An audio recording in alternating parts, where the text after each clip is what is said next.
G'day crew, and welcome to another video. At the end of the last video I said I was going out crabbing the next day. Well, I've done that, and I think I've proved my theory. While I was waiting for the crab pots, I thought I'd try a few new things, or new to me anyway, and stuff that I haven't had much success with in the past, and that occupied my time until it was time to go and pick up the crab pots again.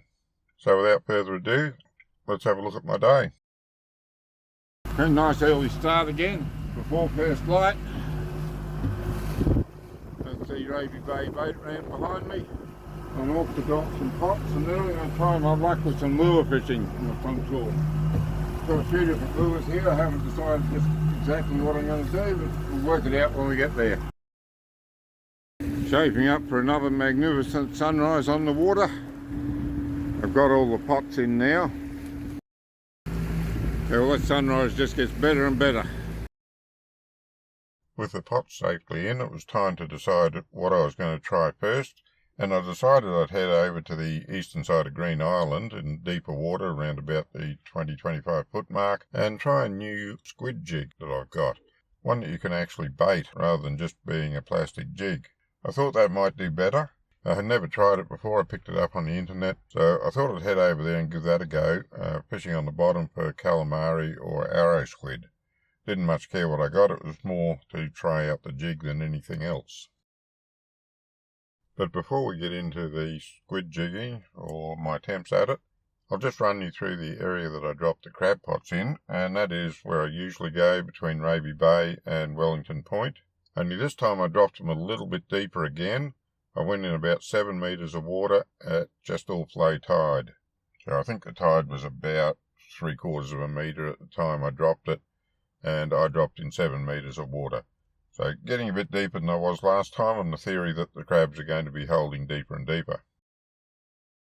If you've been watching my channel for a while, you'll know that I'm fairly new to squid jigging. I've only been doing it for the last couple of years. Or perhaps I should say I've only been doing it successfully for the last couple of years. Prior to that I couldn't get anything, but Frank at Mr. Bait set me up with a lure that worked well, and since then I've been catching a few. However, this is the first time I've tried to catch them deep, looking for calamari or arrow squid. Up until now I've been chasing them on the shallow weed beds. Anyhow, trying a new spot for a species that I hadn't chased before in deeper water than I've ever fished for squid before, with a jig that I've never used before, why not go the whole hog and try a rig that I've never used for squid before? So I decided I'd put these new squid jigs on a paternoster rig. It works well for deep dropping for fish, so why wouldn't it work for calamari? Well, probably would, but it didn't on this day. In fact, it just got very, very annoying to use it. I think part of the problem was that I had the droppers too long, and the squid jigs managed to get themselves tangled together. The droppers would have been okay if I was using hooks, but add another 150 millimeters for the jig and they just didn't work at all. In fact, they didn't work to the point where I got really frustrated trying to use them and decided to go and do something else eventually. I don't think that was the fault of the jig. I think the theory's fine, and I'll haul them out and give them another go when the tiger squid come on a bit stronger, because I think that'll be a fair test, chasing something I know I can catch, and see how the new jigs go at that. The other problem that I found with this concept was that little fish came along and nibbled at the bait. Now I guess that's only to be expected, but it doesn't do too good when you've got a pilchard on there. They're a little bit soft anyway, so it doesn't take long for the little fish to make a mess of them. I will be trying it again, but in an area where I tend to catch more squid. I think that'll help a lot, and if there's not as many fish around in that area, that will also help. So just see how it goes. I haven't given up on them, but certainly won't be trying it with this sort of rig again. I'll put them on a single rig in future. Anyway, long and the short of it is, I wasn't having a lot of luck with the new idea for a squid jig. I think it's recoverable. I just think I had it rigged all wrong for the day. And on top of that, the wind was up a little bit above forecast, but not much. But it was pushing me along at about 1 to 1.2 knots, which I thought was a little bit fast for drifting for squid. So I decided I'd call that idea a failure for the moment and revisit it later, and I'd go and chase some whiting in the meantime. I had some small plastics ready to try that, and I thought that might be worth a shot. I hadn't fished the Maroom gutter for such a long time.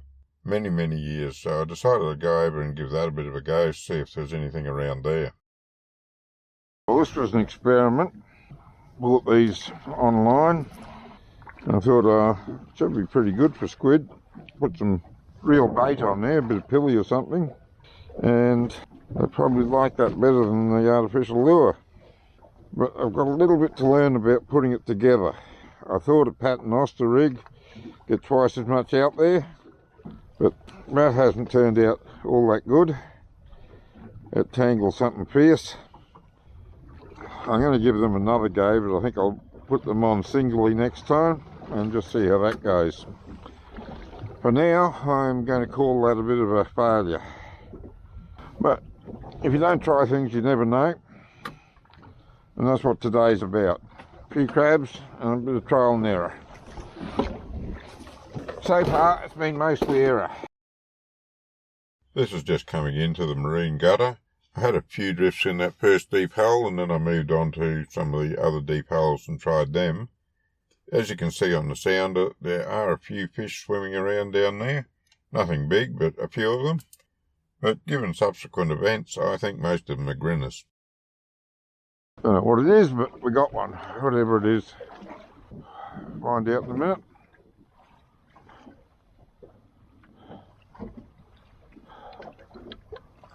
I should see colour soon.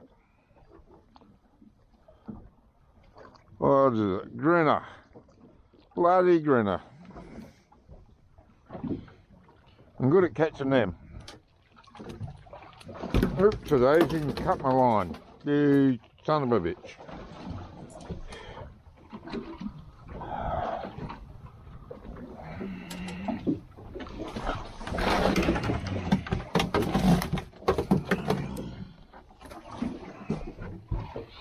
Get in there then.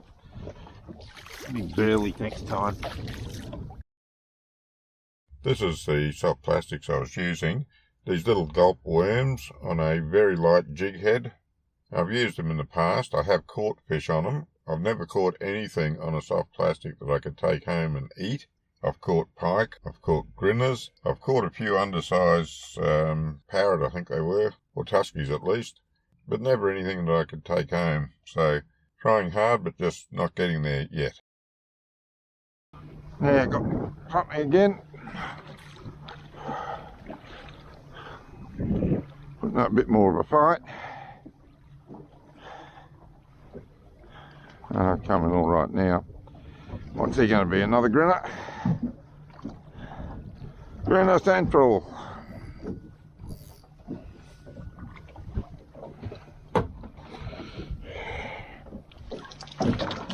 Oh, come on. Hold still.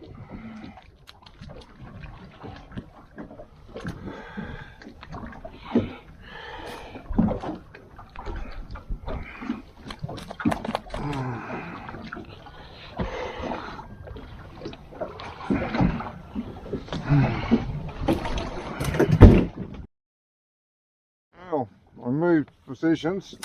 I'm still getting grinners.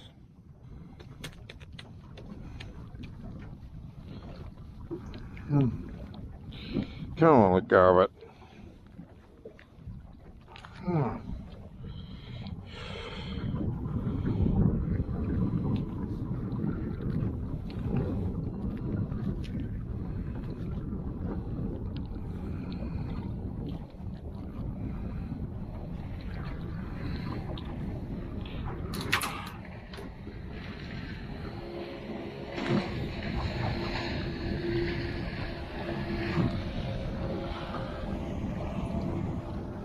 Bait back.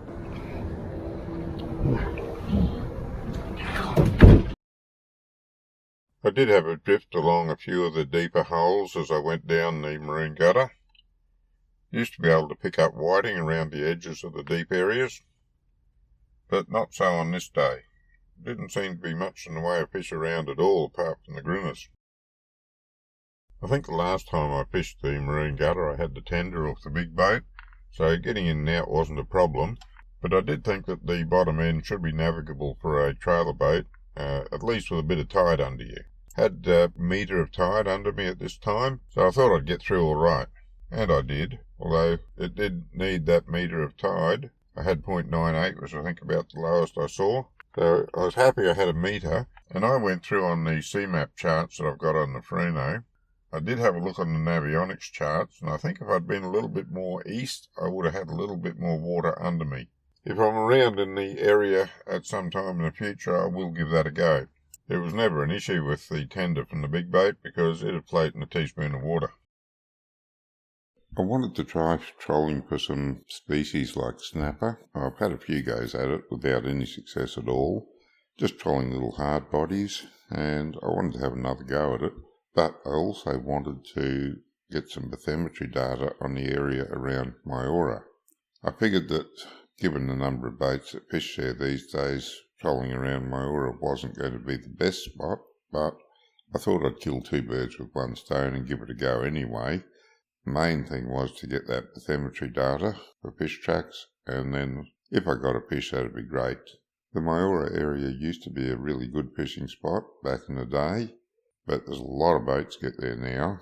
Back in the day, you might be the only boat over there when I first started fishing out of a boat, but now there's always boats there, or several boats there. So I think it gets overfished a little bit. I haven't fished it for many years, but it wouldn't surprise me if there's not as much caught there now as there was earlier in my life. Still, I have seen some really good fish on the sounder when I've been through there, and just I've been on my way somewhere else and haven't stopped. Anyway, this is the 3D view I get in time 0. That shows all the structure on the bottom. You can see the land area. The red is the really shallow water, and as you get down to that darker blue, that's really deep, and you can see how undulating that bottom is. That's the structure that the fish like to hold in. I suspect the fishing would be much better there at dawn and dusk. And this is a view from the Freno itself. I'm going to leave this play. It goes for about 2 minutes. If you want to skip through to 14 minutes and 10 seconds through the video, you can miss all this. I'm going to leave it play so you can see the fish on the bottom, see the structure on the bottom, and you'll also notice that the latitude and longitude are displayed on the screen, so if there's anything that strikes your interest, you can jot down the latitude and longitude and go and have a look for yourself. So I'll just put some music on in the background, let this play through. Remember, if you want to skip it, just go to 14 minutes and 10 seconds into the video.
First crab pot.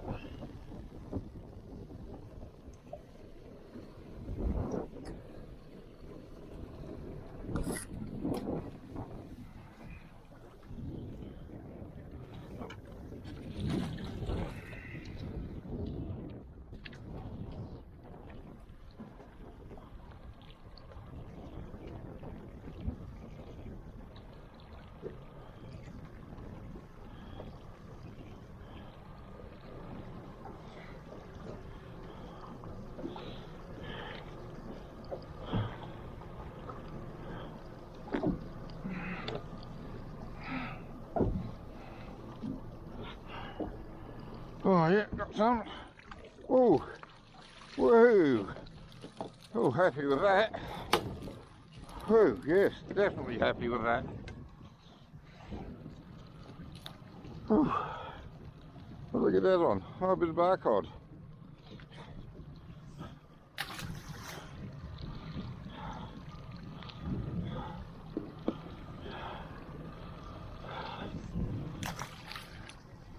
Gee, they like the barcode then.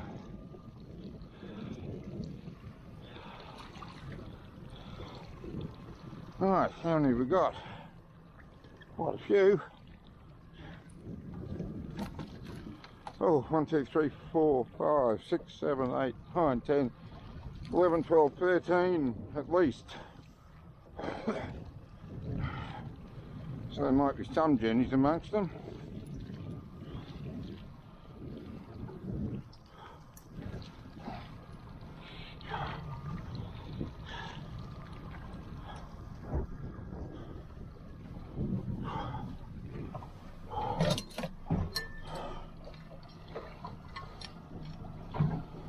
First keeper.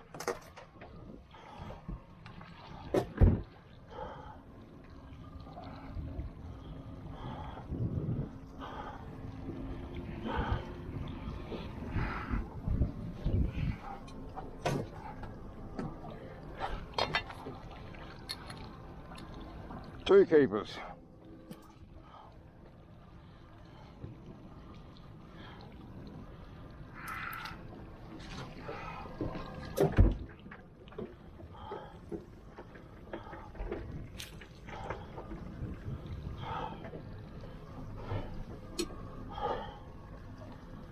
Too small. One back.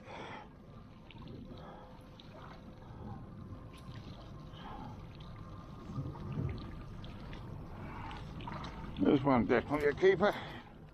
No need even to measure him, he's a beauty. Look at that. He's past a mud crab. Ooh. And three.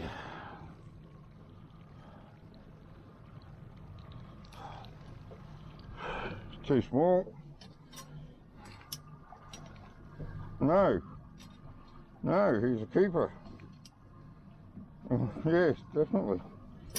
Four. This one.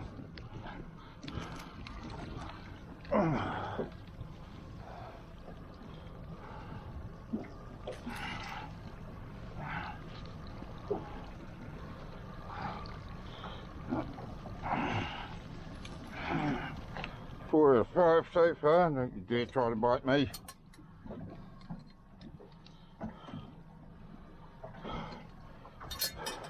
Five out of six.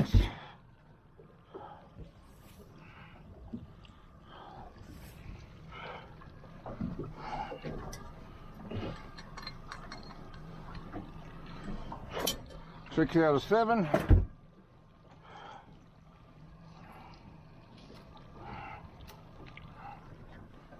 This one might be small.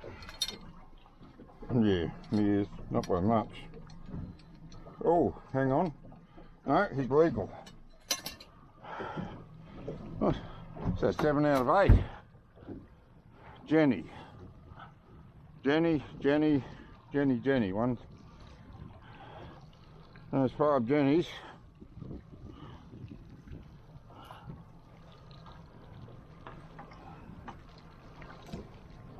Yep, definitely 5 jennies.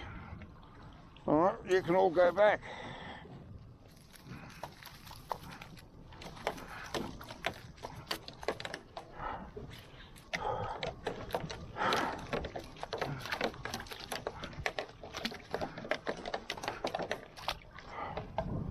Oh, I've still got one in there.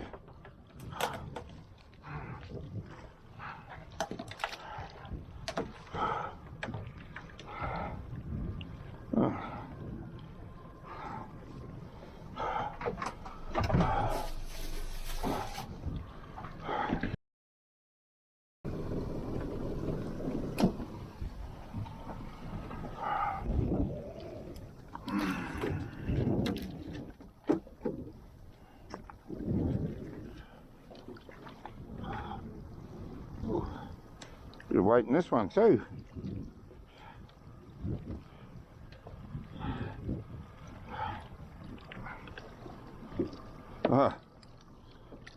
Oh yeah.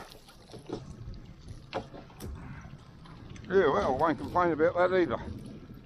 1, 2, 3, 4, 5, 6, 7, 8, 9, 10, 11, 12, at least a dozen. And that's on the mackerel frame.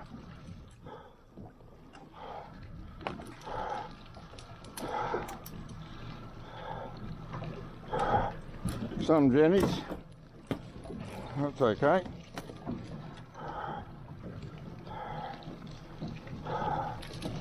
Who's up first? So, you are, mate.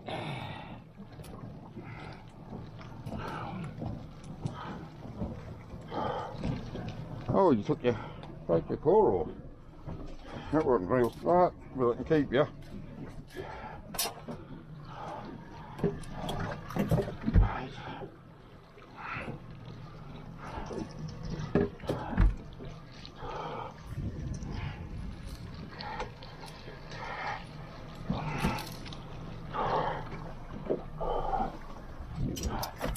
You're a definite keeper.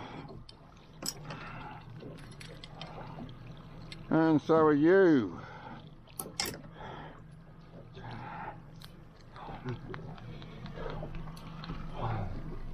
Oh, 10. Halfway to bagging out.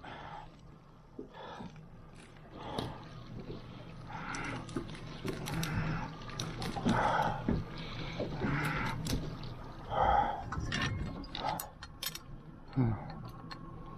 11.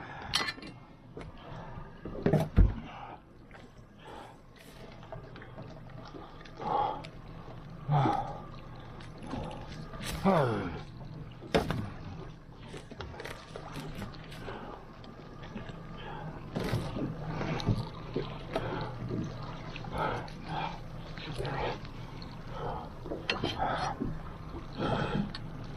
12.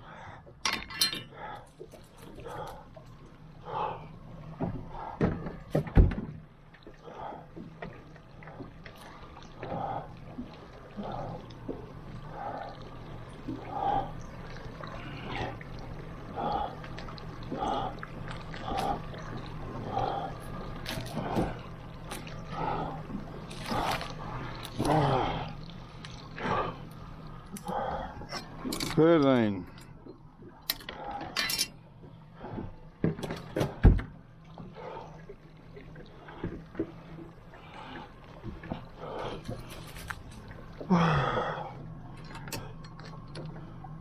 14. Now, and the rest of Jenny's. 1, 2, 3, 4, 5, 6.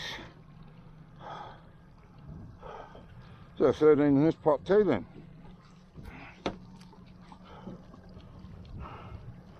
Yep, all Jenny's.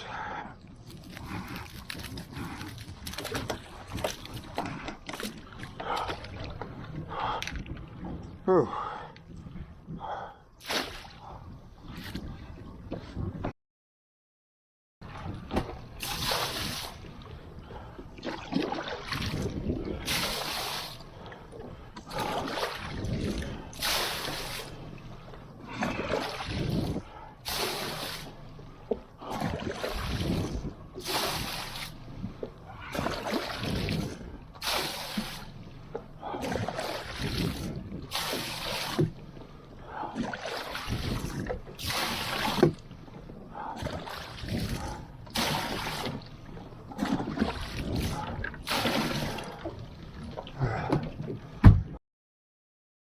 Well, was that it? That has to be it. What's happened to the rope?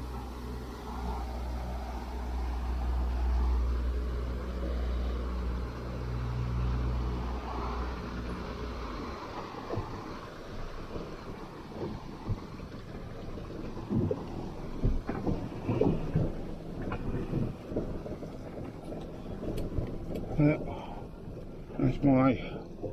that's mine, all right. Someone's chopped off the other plate. bugger.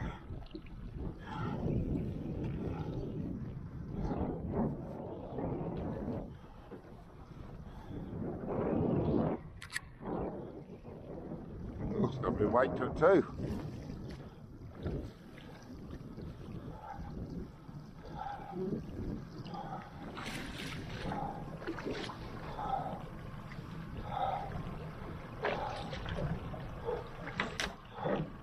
Holy heck. I'm going to have to go and get someone to come and get in the boat with me. See if the daughter can come down. Otherwise I'm not going to be able to keep them. And that'd be a tragedy.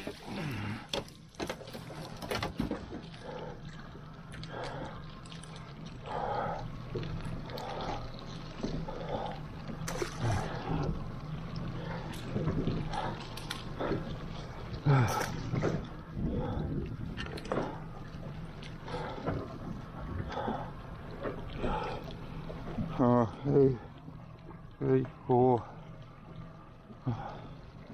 I might just get on my bag limit on this pot. I don't have to pull them back. Yeah, something.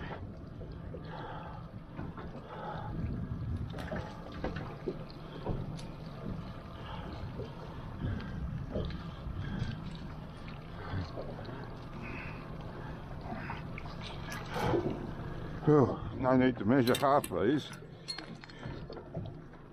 15, 14.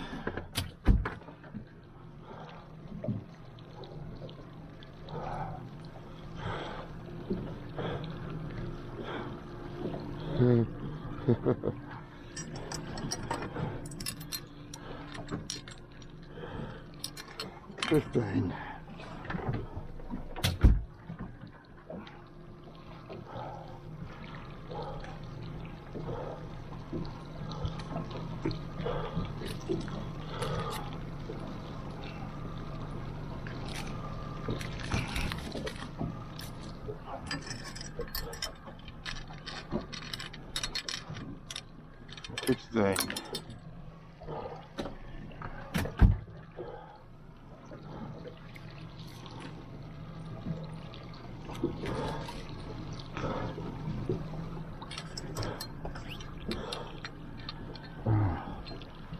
$17.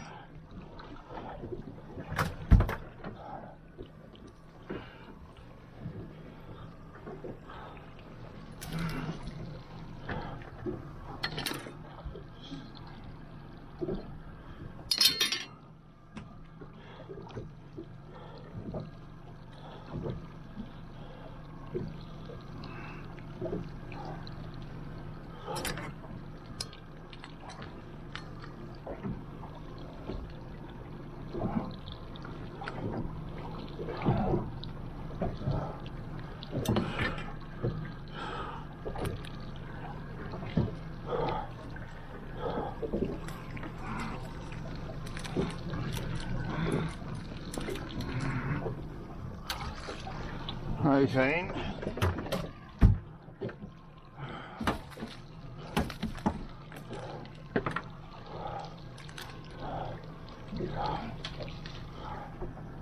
It's too small, I think. Yep.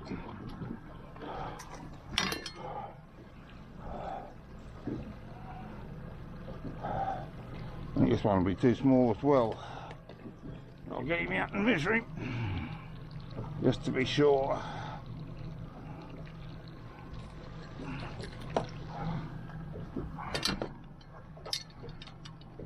Yep. So we're up to 18, and we've got 7 jennies in there. Oh, it's nice to see some jennies.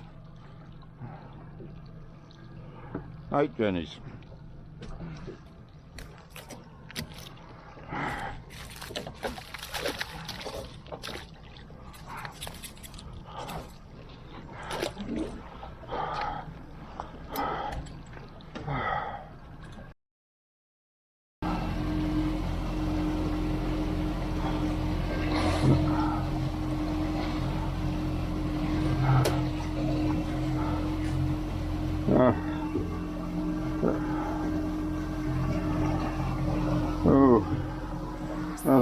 needs replacing, or at least repairing.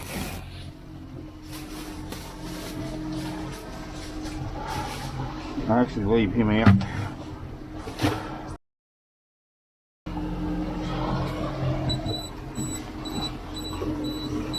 Oh, let's see, Osmo running out of battery. Hopefully we're on the GoPro. Now this is a track that I followed. I did go up into Fisherman's Gutter to see if there was any whiting or squid up there. I only gave it 2 drifts because I didn't get a bite on anything. And then I headed down into the Marine Gutter.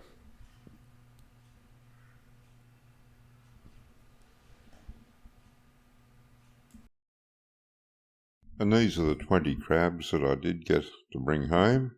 You saw that the hat camera cut out after the 3rd pot. I thought that the GoPro mounted on the dash might have got some decent footage of the last pot, but it didn't. I was standing in the way all the time, so I didn't bother putting that in. The last pot had quite a few crabs in it as well. I think from memory, maybe 14, 15 crabs. I ended up throwing 6 back because I'd already reached my bag limit of 20. I was sort of tempted to drop that last crab pot down again and go and get my daughter, bring her out and pick it up so that I could get the extra few crabs that were in there. But by the time I'd mucked around, it just wasn't worth it for 6 crabs. It's just too much mucking around, so for just 6 crabs, throw them back, let someone else get them next time. There's a heap of them around. And that concludes the video. I think I've managed to prove what I've been saying, that you can catch crabs at any time of the year. You've just got to find where they are. The crabs don't magically disappear, they move. They move in summer, they move in winter, they move in months with an hour in them, they move in months without an hour in them. You've got to find where they're holding. Once you find them, you can bag out every time. I generally don't want to. I'm generally just happy if I get to feed half a dozen crabs enough for me and the wife and gives me an excuse to go out again soon. However, sometimes I take home more than that and distribute them to the children. Once I catch them, I'm not going to throw them back unless I've reached my bag limit, and that's just the way it is. In the previous video I showed you how I do this, so if you haven't seen that, go and have a look at it. I do believe that my technique helps a lot, and the important thing too is to have some good bait. So if you haven't got some really good oily fish yourself, like some mackerel, tuna, barcod also seems to work really well if you're into deep dropping. But if you haven't got that in your freezer, go and buy some good mullet from Mr. Bait. Cut it in half so that you let all the juices out of the gut cavity, and you will catch crabs so long as you found where they're holding. I've said in other videos, if I haven't been crabbing for a while, I don't know where they are, so I drop my pots in various depths. I might start at 2 metres and go out to 8 metres and find out which pot catches the crabs, and then next time I'll drop them all around that depth. But you need to go within a week or 2 of you finding them, because they do move around, but generally they only move a little bit at a time in my experience, so once I found them, if I crab regularly, I can stay on them for a while. But after a while, the wife and I get a little bit tired of crabs, and I stop taking the pots, give it a spell for a few months before we want some more. So anyway, that's the complete story. I hope it helps you to catch some crabs. Until next time, good fishing.